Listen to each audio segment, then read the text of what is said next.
Assalamualaikum warahmatullahi wabarakatuh. Selamat datang di kelas online. Pada video kali ini kita akan membahas tentang CSS. CSS adalah singkatan dari Cascading Style Sheet. Gunanya untuk mendeskripsikan bagaimana elemen HTML itu akan ditampilkan. Jadi contohnya pemberian warna, pengaturan ukuran font, kemudian perataan, kemudian margin dan padding dan lain-lain. Oke, di sini sudah saya sertakan contoh halaman web yang hanya menggunakan HTML. Jadi bisa kita lihat bahwa tampilannya tidak bagus dan sangat kaku. Dan kemudian ini adalah halaman lain dengan kode HTML yang sama, tapi kita tambah dengan CSS. Jadi kita lihat tampilnya sudah sangat jauh berbeda. Sudah ada pewarnaan, margin dan padding dan lain-lain. Jadi sangat berbeda dengan yang ini. Kemudian contoh yang lain saya ambil dari W3 School. Jadi ini adalah contoh tabel tanpa CSS, bisa kita lihat di bagian yang kanan ini. Kemudian kalau kita tambahkan kode CSS, ini adalah kode CSS-nya. Kalau kita jalankan, maka kita lihat perbedaannya tabel yang tanpa CSS dengan yang tidak.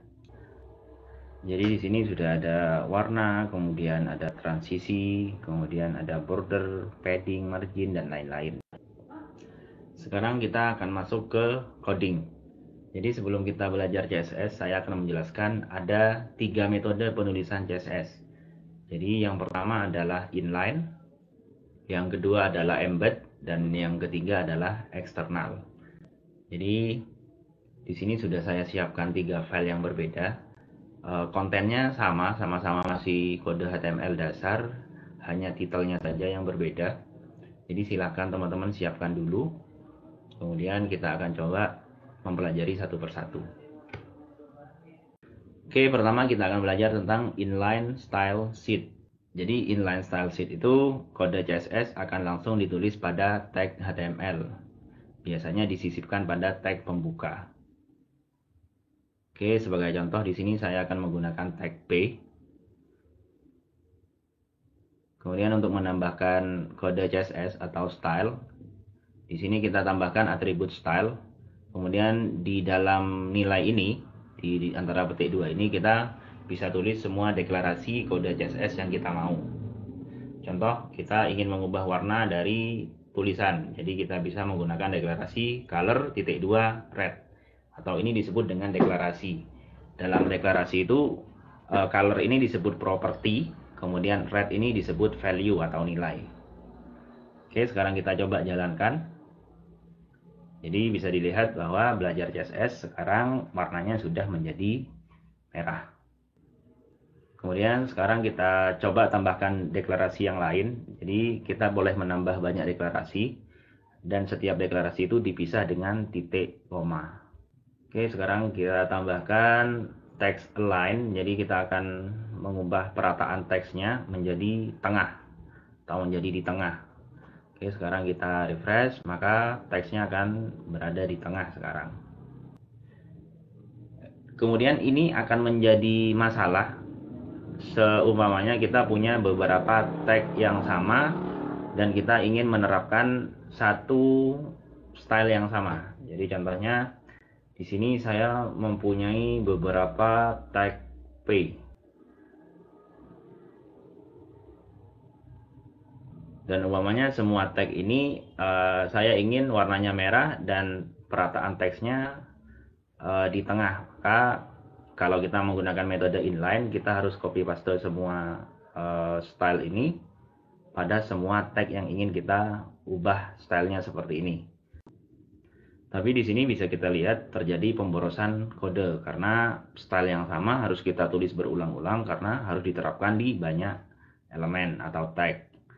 Solusinya kita bisa menggunakan yang embed style sheet.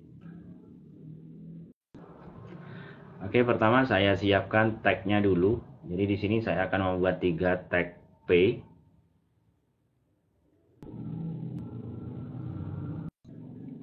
Sekarang saya akan coba untuk mengubah style dari 3 elemen ini atau 3 tag ini menggunakan CSS yang embed.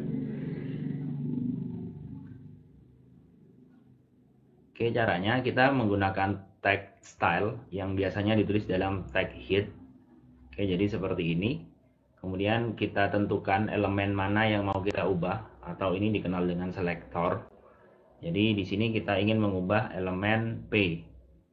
Maka selektornya adalah P. Kemudian diikuti dengan kurung kurawal.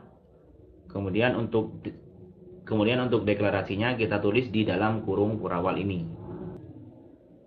Contohnya color blue, kemudian titik 2, titik koma, kemudian text align right, titik koma, kemudian font size saya ubah jadi 24 pixel.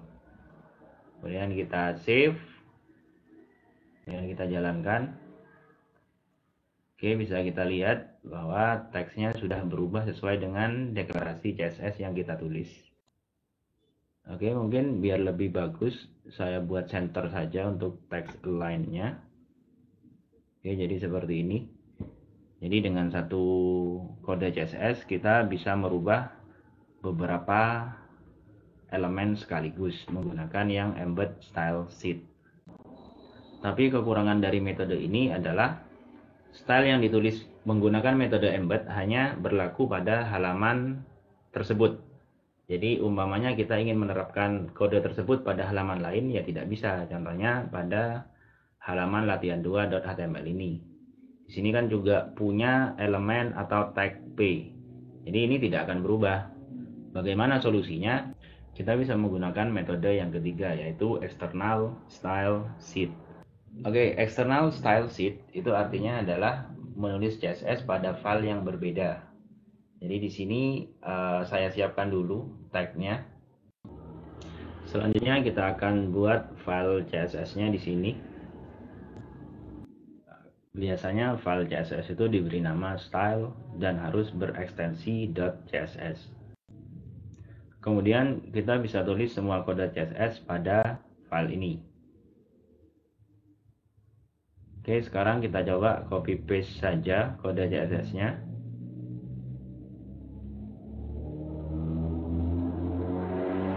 Kemudian yang perlu kita lakukan sekarang adalah memanggil file CSS ini atau memasukkan file CSS yang tadi ke file HTML ini.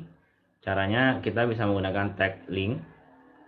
Kemudian pada bagian href ini kita tulis nama file CSS-nya, yaitu style.css. Kemudian sekarang kita coba jalankan dan berhasil. Kemudian kalau kita ingin menerapkan style ini pada halaman lain, kita tinggal copy tadi tag link, kemudian kita paste di sini, kemudian kita save dan kita coba jalankan file latihan 2 ini. Kemudian bisa kita lihat bahwa tag P pada halaman ini juga berubah mengikuti style yang ada pada style.css. Oke, mungkin itu saja materi kali ini. Semoga bermanfaat. Assalamualaikum warahmatullahi wabarakatuh.